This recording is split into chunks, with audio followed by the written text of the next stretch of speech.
Presidente da República preside reunião do Conselho Superior de Defesa e Segurança, discute segurança e relar.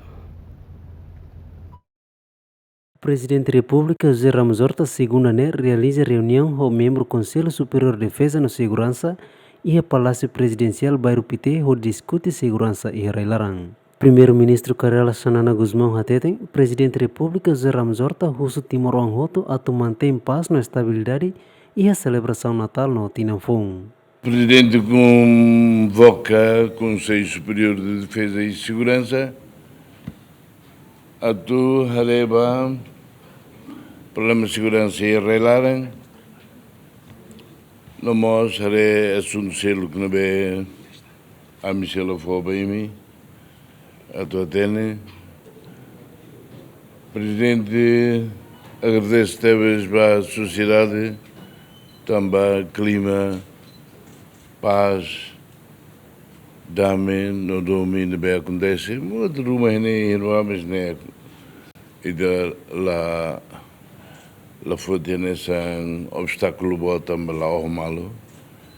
né duni presidente mas a cara que toca de ambiente nesse né e Natal nelara to fim do ano e todo é muito contente pode hareba saída makito do halo na ia 2025 pode não é bele precisa corrigir tem corrigir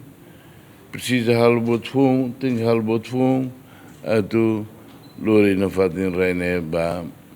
balan los magnedeit boas festas do Natal